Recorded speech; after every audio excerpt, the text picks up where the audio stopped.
We know that you were born magical. We know that you are intuitive, and we know that you are brimming with everyday enchantment. Here at the Sisters Enchanted, we believe in intention, we believe in intuition, and we believe in everyday magic. Welcome in to the Expedition to Soul podcast. Welcome to this episode of the Expedition to Soul podcast. I'm Sarah, the founder of the Sisters Enchanted, and bringing you another solo episode today. Make sure that you listen in on the Friday episodes because you will always catch the lovely Anna and Sarah Milne on Friday, giving the astrology cast for the week ahead, the astro forecast, so you can know what's going on with the stars and how that's going to impact you. And be sure to like and subscribe to this podcast wherever you are interacting with it so you never miss an episode. Today's episode, though, while I'm here chatting with you, is going to be about self-doubt.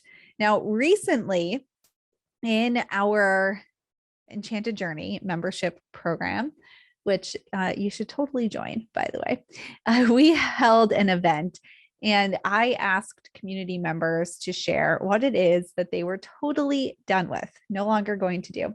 And there are a lot of things in common, but one of the phrases that came across the Zoom chat box over and over again was self-doubt. Now take a minute. When I say self-doubt, consider how that plays out for you. Where do you have self-doubt? Now, even just when I say that and think about my own life, I mean, there's so many cool things that I do. I have the Sisters Enchanted that I created. I have helped hundreds of kids before the Sisters Enchanted as a teacher and as an educational advocate for kids with learning differences. I'm a homeschool mom. By all accounts, I think that one would probably say, oh, Sarah doesn't have much self-doubt, but I totally have self-doubt and it holds me back in a lot of ways. So consider in your life for a moment, where does self-doubt creep up? And what does this have to do with anything? It has to do with like pretty much everything, because whether you are lighting a candle at a new moon, or you are having a releasing bonfire at a full moon, or you're setting a crystal grid, or you're working with the energy of the seasons, or whatever it might be that you're doing, some kind of ritual or ceremony. If you have self-doubt when it comes to the thing that you desire to create, that self-doubt will always get in the way. It just always will. But here's the thing about self-doubt is it's totally created by us and the thoughts that we think in the world that we live in. When you are born into this world, you breathe, you begin to move, you know how to feed yourself. You learn all of these things. You don't learn them, you just start doing them because you don't have that self-doubt. You just know this is what I need to do. And your body just does it.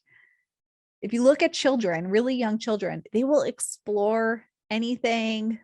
They will like take center stage. A lot of kids, not all kids, that they're lacking in that self-doubt. And that self-doubt comes from things other people say to us, from observations in society where we think we're less than somebody else. We don't look like somebody else. We don't behave like somebody else. We don't have what somebody else has. We internalize just thoughts people say out of anger or their own confusion or their own shadow. We internalize it as truth, and self-doubt is born. If you're a person who reads tarot or uses tarot cards, if you think about the Fool and the Fool's journey in tarot, the Fool does not have self-doubt. The Fool is going to step off of that edge, step off of the cliff, and is ready to explore anything, to receive anything, and is totally open and willing and like just there for whatever is going to come. That Fool does not have self-doubt. But then some stuff happens. The Fool meets the emperor and the empress and has that nurturing and authoritative figure energy thrust upon it. The Fool meets the Hierophant and society.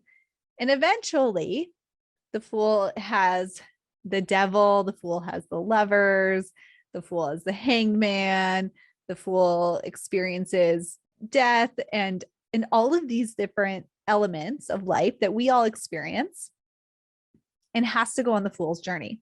And then we see the added in elements of the minor arcana where there's conflict and sometimes there's resolution and sometimes there's not. And are we going forward or are we going backward? And this is where that self-doubt piece comes in, because you are not born doubting yourself. Just like the fool does not enter the fool's journey doubting their self. This happens over time. It happens with life experience. So how do we stop having self-doubt? How do we conquer it? Well, I think for one, seeing it for what it is. Like, hey, that's self-doubt. And for two, understanding where that self-doubt is coming from. And that's not always easy. When I explore self-doubt in my own life, some of the things that I really struggle with is speaking up in a room of my peers or being seen as a smart business owner and really owning my place as an expert and somebody who knows what the heck they're doing. I really struggle with that. And I have a lot of self-doubt around it, which is ridiculous because I have this amazing track record that would show the exact opposite. That doesn't mean that that self-doubt isn't there. So what do we do to work on it? Get to the root of it. Start doing some shadow work. Do some self-care around it. Where is this story coming from? Figure out where the story is coming from. Be intentional about it and dig it up by its roots and examine those roots. Look at the very thing that has been planted to flourish into self-doubt. And how do we get that out of there? How do we dig it up to plant something else in its place? The thing about self-doubt, though, is that while you are working on the shadow work and you're working on digging it up, the things that you want in life might be passing you by because you're afraid of doing it. There's the fear of failure, the fear of losing your joy, the fear of like, is this for me? Isn't it for me? And so if we can simultaneously take baby steps into doing the thing that we're afraid of, while also examining this self-doubt, we can help build the confidence to get to where we want to go. And this is why I love working with lunar cycles, because we can take an intention for something and break it down into smaller bits over one short lunar cycle. A lunar cycle is only about 29 days. And you can work on an intention and hold space for it for that small period of time. We teach our 5-eye spiral in our holistic witchery program, and that's where we set an intention. We integrate that intention into our being. We do shadow work around it. We create a new vision for the future. And then our intuition grows as we do this again and again and again. And when we work on an intention to uncover some part of our self-doubt, and also begin to take action in terms of what it would look like if we didn't have that self-doubt. We can set the intention to do it.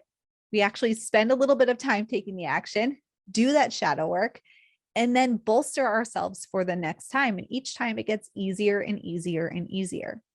So wherever you're experiencing self-doubt in your life, try to figure out, where is this story actually coming from? Because you weren't born with it, which means you don't need it.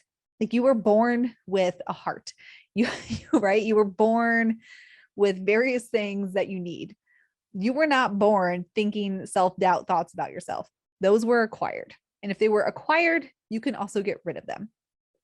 But it's not as easy as that.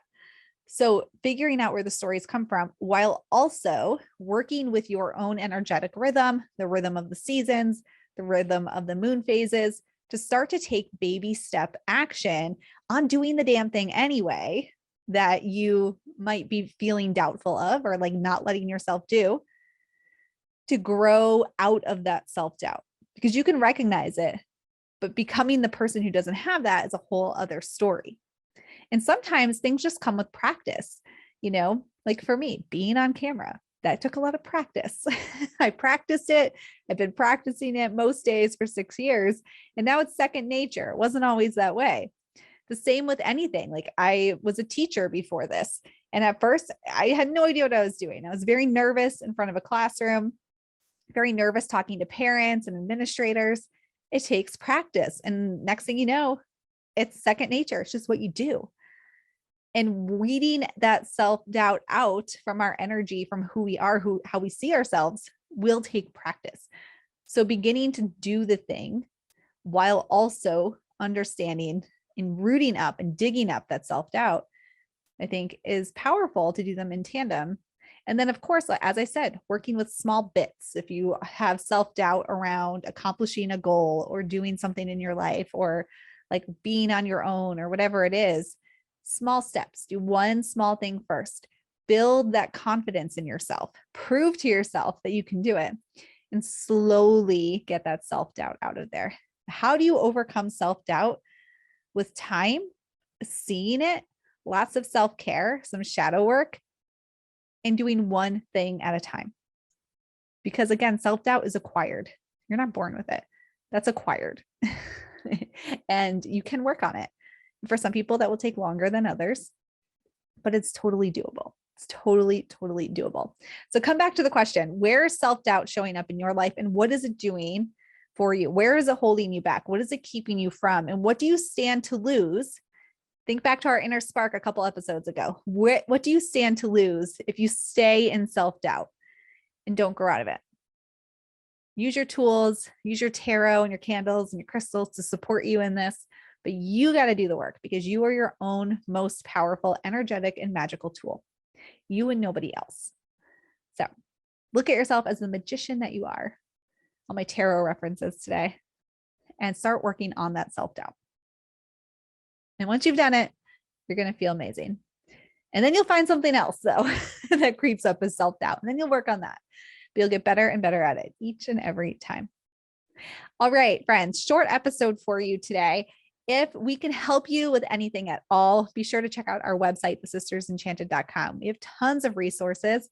Join us in Holistic Witchery, holisticwitchery.com. That is the place to be if you are working on your energetic self, your magical self, creating the life you want to live, doing shadow work. And you also can join us in our membership via Holistic Witchery too. All right. Thank you so much for being here. I'll see you in the next podcast episode. I'm going to see if I can't get Anna on one of them with me sometime soon for some good old fashioned rambling conversation, some sister banter.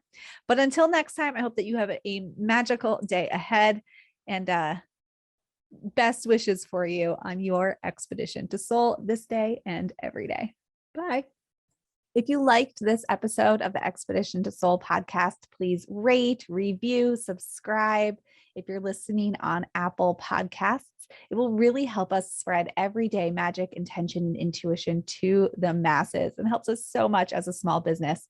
Be sure to hit that subscribe button on your favorite podcasting platform so you never miss an episode. There are new episodes every Tuesday and astro forecasts for the week ahead every Friday. If there's any topics you'd want to hear, anything you want us to dive deeper into, shoot us an email at magic@thesistersenchanted.com. And as always, thank you so much for listening and being part of the community here at The Sisters Enchanted. And we'll see you in the next episode.